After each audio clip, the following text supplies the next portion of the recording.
אוקיי, מדריך חדש לפלאש, לפורום IBM, איך לעשות צליל לכפתור שלכם. אז בואו נעשה פריוויו לתוצאה שהולכת להתקבל לנו. כפתור מכוער למדי, ושאני אלחץ, אז הוא יעשה את הצליל הנחמד הזה. עכשיו בואו אני אלמד אתכם איך עושים את זה. נפתח מסמך חדש של פלאש. נעשה את הכפתור שלנו. אני לא יעמיק יותר מדי בקטע הזה.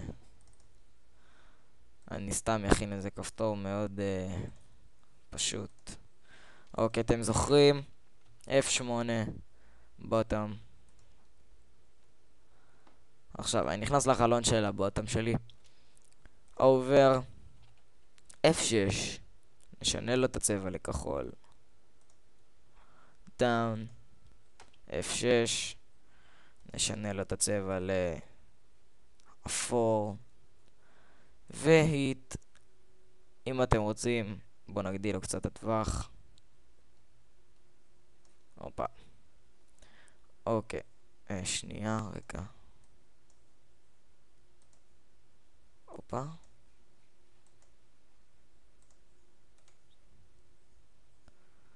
טעות, לא עשיתי F6. F6. ולשנות לו את הצבע. אוקיי. עכשיו, יש לנו את שלושת הכפתורים. הם עובדים מעולה. בואו אני אלמד אתכם גם עוד אפקט נחמד. ניכנס בדאון שלנו. נלחץ על הכפתור. F8. מובי קליפ.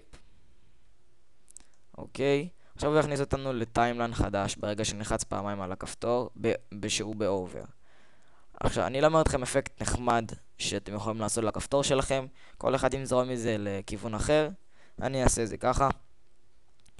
F6 בפריים 10. בואו נלך לפריים 1. ניקח את כלי הפרי טרנספורם טול ונקבץ אותו. אפשר ללחוץ על Alt אם אתם רוצים לשמור על פרופורציות. עכשיו, אני אלחץ על באיזשהו פריים בין ה-1 ל-10.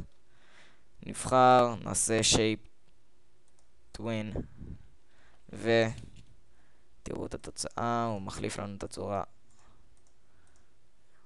אוקיי, בואו תראו איך זה יוצא.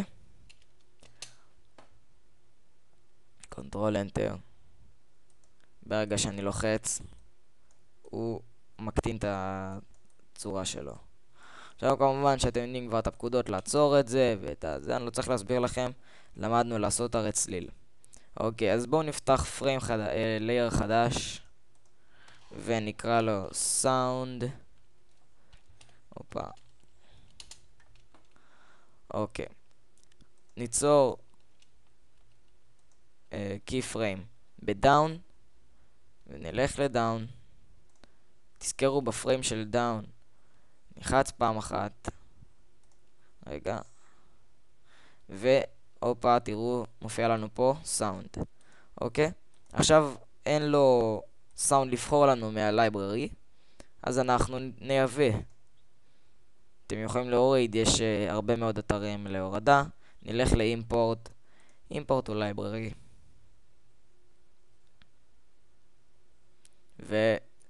ונבחר את הצליל שלנו. עכשיו תראו שהצליל שלנו מופיע כאן, ומתי שהוא מופיע כאן, כמובן שהוא מופיע לנו גם כאן. אז בואו נבחר אותו, ונראה מה זה עושה.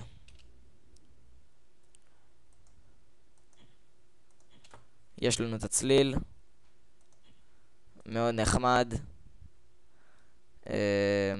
וזהו, המדריך לפורום IBM, ומקווה שיהיה לכם בהצלחה. להתראות.